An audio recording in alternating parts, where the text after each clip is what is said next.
आज हम local winds के बारे में पढ़ेंगे। तो इससे पहले हम प्राइमरी विंड्स या प्लानिटरी विंड्स इनके बारे में पढ़ चुके हैं, जिसमें थी ट्रेड विंड्स थी, वेस्टर्नली विंड्स थी, पोलर ईस्टर्लीज थी, और फिर सेकेंडरी विंड्स जिनमें मानसून पवनें थी। और सेकेंडरी विंड्स में कई बार वो जो होती है sea breeze, land breeze, sea breeze, mountain breeze, valley breeze, तो उसको लोकल विंड्स में भी काउंट कर लेते हैं। तो वो पहले हम वीडियो उस पर बना चुके हैं, तो आपने देख ली होगी। तो आज हम लोकल विंड्स के बारे में पढ़ेंगे। इनको टर्शरी विंड्स भी बोलते हैं। टर्शरी मीन्स तीसरे नंबर वाली। तो ये दुनिया के अलग अलग हिस्सों में, अलग अलग कॉन्टिनेंट्स में, अलग अलग कंट्री में अपने थोड़े से लोकल एरिया में पाई जाती हैं। तो इनकी खास खूबी होती है कि ये होती तो एक पर्टिकुलर एरिया में या लोकल एरिया में होता है, परंतु इनका जो क्लाइमेट पे है वो बहुत ह्यूज इम्पैक्ट पड़ता है, बहुत ज़्यादा असर पड़ता है। और जो इनका काम का एरिया है, वर्क का एरिया है, वो जो हमारा एटमॉस्फेयर है, आमतौर पर वो जो दूसरी हवाएं हैं, प्लैनेटरी विंड्स हैं, वो ट्रोपोस्फियर तक जाती हैं। तो ये लोअर एरिया जो है एटमॉस्फेयर का, उसी में काम करती हैं। तो लोकल विंड्स होती हैं, ये दो तरह की होती है। या तो ये हॉट एंड ड्राई होती है, हॉट एंड ड्राई विंड्स, या कोल्ड एंड ड्राई विंड्स होती है। तो बहुत सारी हैं। अमेरिका में बहुत हैं, नॉर्थ अमेरिका में, साउथ अमेरिका में, यूरोप में, साउथ अफ्रीका में। तो उनमें से कुछ इम्पॉर्टेंट हैं, लगभग मैंने उनमें से 6 चुनी हैं। लू है, हरमटन है, सिरोको है, चिनूक है, जोंडा है और फोन है। इनके बारे में पढ़ेंगे। वैसे तो और भी बहुत है, परंतु ये उनमें से 6 इम्पॉर्टेंट है। इनके लिए जानना मेरे ख्याल में आपके लिए बहुत ज़रूरी है। तो पहला हम इसका ये देखते हैं कि इनकी नेचर कैसी है, ये ओरिजिन कहाँ से होती है। कुछ हॉट एंड ड्राई जो होती हैं, वो तो आज हम सिर्फ हॉट एंड ड्राई के बारे में पढ़ेंगे। जो कोल्ड एंड ड्राई है, इसके बारे में हम बाद में पढ़ेंगे। तो जो हॉट एंड ड्राई विंड्स हैं, ये दो तरह से ओरिजिनेट होती हैं, निकलती हैं। कुछ तो हॉट ट्रॉपिकल डेजर्ट से निकलती हैं, ठीक है, और कुछ पहाड़ों की जो बैक साइड होती है ना, लीवर्ड साइड, उसके तरफ से निकलती हैं। तो ये ऐसी होती है। हम इनको पढ़ेंगे तो आपको समझ में आ जाएगा। तो हम सबसे पहले जो लोकल विंड है वो लू लेते हैं। लू आप जानते हैं कि ये इंडिया के क्षेत्र में, पाकिस्तान वाले क्षेत्र में इधर चलती है। इंडिया में मई जून के महीने में जानते हो कि आप कैसे गर्मी पड़ती है। जो भूमध्य रेखा वाली गर्मी है वो कर्क रेखा तक पहुंच जाती है, और कर्क रेखा इंडिया के बीच में से निकलती है, तो बहुत ज़्यादा गर्मी होती है। तो ये जो हमारे इधर राजस्थान वाला है ना, ये वाला जो है, ये वाला देखो, ये वाला राजस्थान है, ये वाला, ये इंडिया, ये राजस्थान। इसके मारूथल में इसमें से गर्म हवाएं आती हैं। फिर दक्षिण की पठार की तरफ से बहुत गर्म हवा आती है। तो लू चलती है मई जून के महीने में, अप्रैल मई के महीने में। बहुत से लोग लू से मर भी जाते हैं, बहुत ऊंचा टेम्परेचर होता है। तो ये एक लोकल हवा है जो इंडिया में चलती है। उसके बाद आ जाती है हरमटन। ये वाला एरिया है, इसको साउथ अफ्रीका बोलते हैं, अफ्रीका बोलते हैं। तो अफ्रीका कॉन्टिनेंट में ये वाला सहारा डेजर्ट है। तो सहारा डेजर्ट, आम सारे डेजर्ट कहाँ है, ट्रॉपिकल डेजर्ट कहाँ पाए जाते हैं, भूमध्य रेखा से 30 डिग्री इधर और 30 डिग्री साउथ, इसी के बीच में सारे पाए जाते हैं। तो ये वाला सहारा डेजर्ट है। तो सहारा डेजर्ट में आपको ये भी पता है कि 30 डिग्री पे हाई प्रेशर जोन होता है, क्योंकि भूमध्य रेखा से उठती हैं और 30 पे जाके गिरती हैं। परंतु यहाँ पे सहारा डेजर्ट है, ड्राई है, रेत है, तो वहाँ से पानी तो उनको मिलेगा नहीं, तो सूखी हवाएं चलती हैं। समझ लगी ना, इनका कोई समुद्री किनारा नहीं, तो समुद्र से बिना, ज़मीन से चलती हैं। तो ये वाली सहारा से इसकी तरफ ऐसे, जैसे होते हैं ट्रेड विंड्स, ऐसी हवाएं चलती हैं लोकल, यहाँ से लेकर भूमध्य रेखा तक। इसको हरमटन बोलते हैं। तो ये ड्राई भी होती है, खुश्क होती है, इसमें कोई पानी नहीं होता, तो ये भूमध्य रेखा तक चलती हैं। तो ये भी एक लोकल विंड है, सहारा से चलती है, परंतु इसका एक बहुत फायदा होता है, क्योंकि ये जो भूमध्य रेखा है, ये वाला एरिया भूमध्य रेखा, इस भूमध्य रेखा के 10 डिग्री इधर, 5 डिग्री इधर, यहाँ पे बहुत ज़्यादा, क्योंकि वहाँ पे पता ही है आपको कि रोज़ टी टाइम रेन होती है, बहुत बारिश होती है, मॉइस्चर बहुत होती है, इतनी ज़्यादा नमी होती है, ह्यूमिडिटी इतनी होती है कि इस एरिया में रहा नहीं जा सकता। परंतु ये जो हरमटन सहारा से इधर को आती है, इधर को, तो ये उस नमी को, क्योंकि ये खुश्क होती है, ड्राई होती है, हॉट होती है, तो वो जितनी भी नमी है, मॉइस्चर है, ह्यूमिडिटी है, उसको चूस लेती है।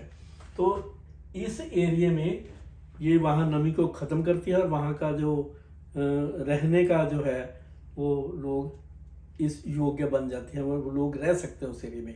अगर ये हवाएं नहीं आती होती उस तरफ से, तो फिर यहाँ पे इतनी ह्यूमिडिटी थी, शायद रहना मुश्किल हो जाता। तो इसलिए इसको डॉक्टर विंड भी बोला जाता है, क्योंकि ये डॉक्टर विंड है, यहाँ की ह्यूमिडिटी को ख़त्म करके वहाँ के एटमॉस्फेयर को, क्लाइमेट को लोगों के रहने के योग्य बनाती है, ताकि इस एरिया में लोग रह सकें। तो ये दूसरी है हरमटन। तो तीसरी है सिरोको। तो इसको मैंने दूसरा नाम क्या बोला, इसका निकनेम क्या है, डॉक्टर विंड बोलते हैं इसको।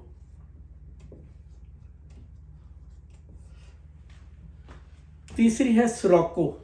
तो सिरोको भी इधर से चलती है,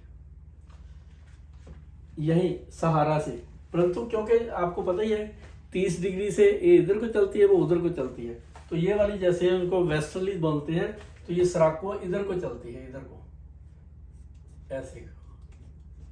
तो यहाँ पे मेडिटेरियन सी है, जब ये मेडिटेरियन सी ऊपर जाती है तो वहां से कुछ नमी ले लेती है। और दूसरी एक और बात, ये जो सहारा डेजर्ट है, इसकी जो डस्ट है, रेत है, इसका रंग थोड़ा सा रेडिश और ब्राउन कलर का होता है। तो ये जो हवाएं हैं अपने साथ डस्ट पार्टिकल रेड कलर के, ब्राउन कलर के, ये साथ में ले लेती है, और मेडिटेरियन के ऊपर से जब गुजरती हैं कुछ नमी भी ले लेती हैं, फिर ये ऊपर इधर यूरोप में और इंग्लैंड की तरफ निकलती हैं, तो वहाँ पे जाके ये बारिश करती हैं, क्योंकि इनमें डस्ट, रेड डस्टिकल जब ब्राउन डस्ट के पार्टिकल मिले हुए होते हैं, तो जब ये बारिश करती है तो उस बारिश का रंग लाल हो जाता है। तो इंग्लैंड में फिर कई बार होती है, सदा तो नहीं होती पर कई बार होती है, तो लोग फिर उसको बोलते हैं जैसे ब्लड रेन हुई, तो इसको रेन ऑफ ब्लड बोल देते हैं लोग। तो पुराने समय में लोगों को तो पता नहीं था कि ये सहारा के रेड पार्टिकल हैं, रेड डस्ट पार्टिकल हैं, उसकी वजह से लाल हो रही है। तो लोग पहले सोचते थे ये कोई बुरी आत्मा है, ये हमें हम पर पापों का फल मिल रहा है। पुरानी माइथोलॉजी में देखो तो उस ब्लड के रेन का जिक्र किया जाता है। तो जो सिरोको है, इसको ब्लड रेन वाली, जो रेन ऑफ ब्लड भी करती है, ये वाली हवा बोली जाती है। ये ज़्यादातर इधर इंग्लैंड में और ये इधर यूरोप के कुछ देशों में करती है। तो ये तीसरी चलती है। तो ये जो तीन हवाएं हैं, ये डेजर्ट से चलती हैं। लू इधर सहारा डेजर्ट से और साउथ की जो दक्षिण की पठार है उससे गर्म चलती है, उसकी वजह से लोग गर्मी से मरते हैं। हम देखते हैं कितनी गर्मी पड़ती है। तीसरी हरमटन सहारा से भूमध्य रेखा की ओर चलती है, ड्राई होती है और गर्म होती है, परंतु और इसी वजह से जो भूमध्य रेखा के आसपास है वहाँ की ह्यूमिडिटी को, वहाँ के मॉइस्चर को चूस लेती है, और वहाँ की जो लिविंग कंडीशन है, रहने की योग्य उस जगह को बना देती है। इसको डॉक्टर विंड बोला जाता है और इसको ब्लड रेन वाली हवा बोला जाता है। तो ये तीन तो ऐसी हैं, ये वालियाँ, ये वाली लू, हरमटन और सिरोको, ये हॉट डेजर्ट, ट्रॉपिकल डेजर्ट से उठती है। आगे आ जाती है चिनूक, चौथी हवा लोकल। ये किसी डेजर्ट से नहीं बल्कि उठती तो समुद्र से ही है। तो ये यहाँ पे है, ये वाला जो मैंने दिखाया हुआ नॉर्थ अमेरिका और कनाडा में, ये वाला पहाड़ है, इसको बोलते हैं कौन सा,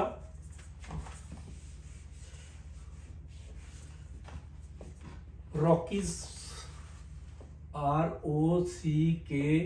ROCKIES, रॉकीज पर्वत है। तो यहाँ पे ऐसे हवाएं चलती हैं, ये वाली जब ऐसे चलती हैं तो सबसे पहले यहाँ पे देखो, एक बात और बताऊँ, सपोज करो मैं यहाँ पे बोलता हूँ ये रॉकी पर्वत है, ठीक है। तो ये वाला सी है, यहाँ से हवाएं आई तो इस पर्वत से टकरा के सीधी ऊपर को उठती हैं। जब सीधी ऊपर को उठती हैं तो ठंडी होती है। जब भी हवाएं सीधी, एक तो ऐसे ऊपर जाती है ना, ये पर्वत से टकरा के ऐसे सीधी ऊपर चली जाती है तो फिर ठंडी होती है। ठंडी की रेशो पता क्या होती है? अबाउट 6 डिग्री सेंटीग्रेड पर किलोमीटर होती है। 1 किलोमीटर से 6 डिग्री सेंटीग्रेड के हिसाब से ये ठंडी होती जाती है। जब ये पर्वत यहाँ पे जब पड़ती है तो यहाँ पे बारिश करती है। तो जब इस बारिश को करने के बाद ये हवाएं इस पहाड़ से नीचे की उतरती है, नीचे को जहां बारिश करती है इसको विंडवर्ड साइड बोला जाता है। क्या बोलते हैं? Windward side. और जो उतरने वाला रास्ता है जो पहाड़ के दूसरे तरफ वाला है उसको लीवर्ड साइड बोलते हैं। तो ये हवाएं फिर बारिश करने के बाद थोड़ी ऊपर जाके फिर नीचे की ओर आना शुरू हो जाती है। इस तरफ जब आती है यहाँ से बारिश करके यहाँ पे बारिश की और यहाँ पे भी नीचे आ जाती है। जब नीचे आती हैं तो फिर जैसे ऊपर गई थी तो 6 डिग्री सेंटीग्रेड पर किलोमीटर के हिसाब से गर्म हो रही थी, जब नीचे आ रही ठंडी हो रही थी। तो अब नीचे आएंगी तो यहाँ से गर्म होगी। तो ये गर्म हवाएं इस मैदान में आती हैं। तो क्योंकि ये ठंडा इलाका है वहाँ पे बर्फ जमने के चांस होते हैं। क्योंकि ये गर्म हो जाती हैं तो गर्म होने की वजह से इस एरिया में, अमेरिका के एरिया में भी और कनाडा के एरिया में भी फिर स्नो ज़्यादा नहीं जमती। तो वहाँ का जो ज़मीन है, फसलें हैं, एग्रीकल्चर की बहुत लाभदायक होती है। तो यहाँ भी एग्रीकल्चर हुई रॉकीज के इस तरह भी, क्योंकि यहाँ बारिश होगी, यहाँ ड्राई हवा गई मतलब गर्म होके, तो यहाँ भी इसने उस बर्फ को जमने नहीं दिया। तो बर्फ ना जमने की वजह से खेती होती है। तो इसलिए इसको स्नोइटर भी बोलते हैं, क्योंकि ये बर्फ को खा जाती है, ये इस एरिया में बर्फ को जमने नहीं देती। तो ये होती है चिनूक। तो चिनूक सिंपल वर्ड में समुद्र की तरफ से आती है। ये रॉकी पर्वत है, इस तरफ ऊंची उठ के बारिश करती है, फिर उतर के दूसरी तरफ लीवर्ड साइड जब नीचे की होती है तो गर्म होती है, और गर्म होने की वजह से वहाँ बर्फ वगैरह जमने नहीं देती। तो ये कनाडा में और अमेरिका में दोनों तरफ खेती बाड़ी के लिए अच्छी रहती है। तो ये हो गई चिनूक हवा। इसको हम दूसरा नाम इसका क्या है? स्नोइटर भी बोल देते हैं इसको, क्योंकि ये बर्फ नहीं जमने देती। आगे आ जाती है ये वाली साउथ अमेरिका में जोंडा। क्या है? तो ये ऐसे ही है, ये भी ऐसे ही है। इधर से ऐसे चलती है, इस तरफ ऊंची उठ के बारिश करती है, वैसे ही ऊपर उठी बारिश की, फिर पहाड़ के जब दूसरी तरफ उतरी। यहाँ पे कौन सा पर्वत है पता है आपको? यहाँ पे पर्वत है एंडीज। कौन सा है? Andes, ANDIES।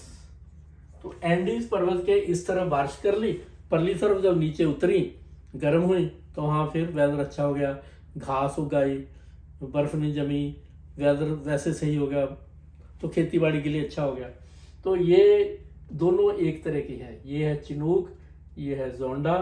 तो ये वाली की तो जो नीचे की वाली हरमटन, ये वाली सरोको और ये वाली लू। आगे है 5वीं फोहन। ये मैं साफ करने वाला हूं।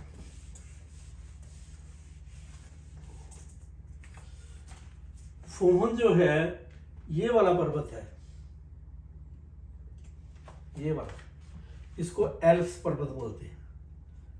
एल्प्स यानी इस एल्प्स के इस तरफ इटली और दूसरी यूरोपियन कंट्री, और इस पहाड़ के दूसरी तरफ स्विट्जरलैंड आता है।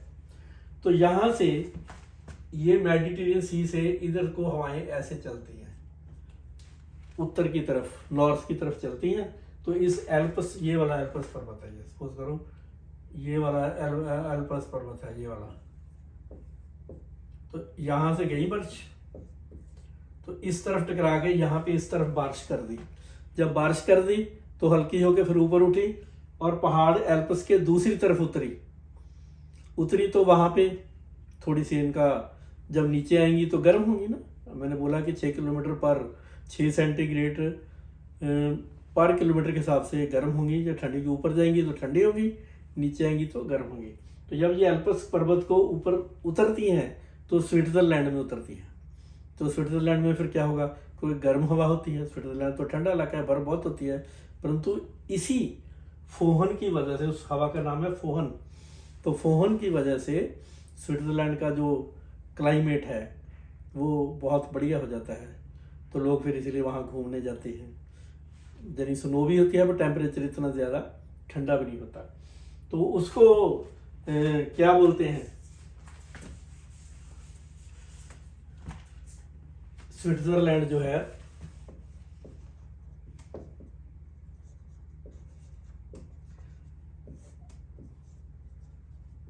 Oasis of climate.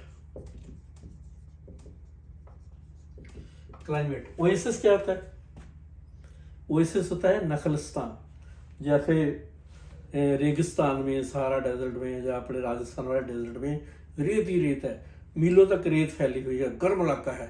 तो कई बार क्या होता है कि बीच में से कोई 1-2 मील का ऐसा एरिया आ जाता है जहाँ पे ट्रीज उगे होते हैं, पानी मिल जाता है, लोग फिर वहाँ पे रुकते हैं, दुकानें बनी होती हैं, मौसम अच्छा होता है, जहाँ पे रेस्ट करते हैं, तो उसको ओएसिस बोलते हैं, नखलस्तान बोलते हैं। तो इसी तरह बाकी सारा ठंडा होता है, परंतु फोहन के स्विट्जरलैंड में एंटर करने से तो वहाँ का क्लाइमेट थोड़ा सा अच्छा हो जाता है, इसलिए इसको क्लाइमेट का ओएसिस भी बोला जाता है।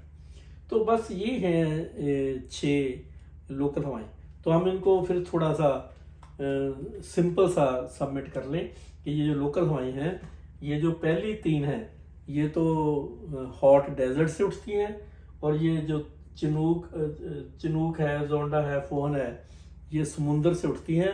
पहाड़ों के एक तरफ बारिश करके जब दूसरी तरफ उतरती हैं नीचे, तो गर्म होके वहाँ के वेदर को, क्लाइमेट को, वहाँ के एग्रीकल्चर को बेनिफिट पहुँचाती हैं। तो पहली लू थी जो इंडिया में चलती है थार के डेजर्ट से और ये नीचे वाले से, तो वहाँ बहुत मई के महीने में खासतौर पर बहुत ज़्यादा होती है, मई जून में, तो लोग गर्मी से वहाँ मर भी जाते हैं। तो दूसरी आ जाती है हरमटन। तो ये वाले सहारा डेजर्ट से इधर इक्वेटर की तरफ चलती है, ड्राई होती है, बहुत ज़्यादा ड्राई होती है, तो गर्म भी होती है। और दूसरी तरफ भूमध्य रेखा के ऊपर बहुत ज़्यादा बारिश होती है, वहाँ का आपको पता है रेन फॉरेस्ट एरिया है, ह्यूमिडिटी बहुत होती है, तो उसको चूस लेती, वहाँ के स्थान को रहने के योग्य बना देती है, इसलिए इसको डॉक्टरमेंट भी बोला जाता है। तो इसी सहारा से दूसरी तरफ चलती है यूरोप की तरफ, जिसको वेस्टर्ली जैसे होते हैं ना, इधर को तो चलती ट्रेड विंड्स, उधर को वेस्टर्ली चलती है। तो उधर को जब चलती है तो ये मेडिटेरियन के सी से ऊपर से जब गुजरती है तो वहाँ से वाटर ले लेती है। तो अपने साथ जो सहारा से डस्ट लेके जाती है, मिट्टी के कारण लेके जाती है, उनका कलर क्या होता है, थोड़ा सा रेडिश और ब्राउन सा होता है। जब फिर जाकर ये इंग्लैंड में या दूसरे यूरोपियन कंट्री में बारिश करती है कई बार, तो वो लाल रंग की बारिश करती है, और लोग इसको रेन ऑफ ब्लड बोलते हैं, ब्लड रेन भी बोल देते हैं, जिसको पहले तो बुरा समझा जाता था जब लोगों को इसके बारे में नहीं पता था। वो समझते थे कि भगवान ने, कुदरत ने कोई हमने बुरा काम किया उसकी सजा दे रहे हैं, तो लोग डरते थे उससे। तो माइथोलॉजी में पुरानी, जैसे होमर की इलियाड बुक है, उसमें इसका जिक्र है। तो इसके बारे में हम फिर एक बार कोई डिटेल से पढ़ेंगे। तो ये इसको ब्लड रेन वाली हवा भी बोल देते हैं। तो ये वाली होगी लू, ये वाली होगी हरमटन, और ये वाली सिरोको। फिर उसके बाद जाती चिनूक, ये कनेडा और स्टील की इस तरफ से जाती है इधर बारिश करके, फिर जब उसके ऊपर से क्रॉस करके नीचे उतरती है, गर्म हो जाती है, तो वहाँ पे फिर वेदर को अच्छा कर देती है, बर्फ़ नहीं जमने देती, तो इसलिए एग्रीकल्चर को काफ़ी फ़ायदा होता है। तो वैसे ही सेम दक्षिणी अमेरिका में एंडीज पर्वत है, जहाँ से हवाएं चलती हैं, ऊपर से इसको जोंडा बोलते हैं। तो जोंडा हवाएं चलती हैं इधर बारिश करके, जब पर्वत के दूसरी पार उतरती हैं तो वहाँ पे अच्छे घास के मैदान बन गए हैं, तो अच्छी फसल होती है। तो ये वाली हो जाती है। उसके बाद आ जाती है ये स्विट्जरलैंड के पास एल्प्स पहाड़ है, तो इधर मेडिटेरियन से हवाएं चलती है, फोहन। तो ये एल्प्स के इधर दक्षिणी हिस्से में बारिश करती हैं, फिर जब बारिश हो जाती है तो जब ली साइड वर्ड पहाड़ की दूसरी तरफ उतरती है, उसको लीवर्ड साइड बोलते हैं, तो उसकी तरफ जब उतरती हैं तो स्विट्जरलैंड के वेदर को बहुत अच्छा कर देती हैं, इसलिए उसको क्लाइमेट को ओएसिस बोला जाता है। तो बस ये है इम्पॉर्टेंट लोकल हवाएं। तो मेरे ख्याल में आपको कुछ समझ लग गया होगा। तो आप जब इनको आप पढ़ोगे तो आपको मेरे ख्याल में बहुत अच्छी तरह समझ आ जाएगा। तो अगर आपको वीडियो अच्छी लगी, कुछ पता चल गया तो वीडियो को लाइक करिए, शेयर करिए।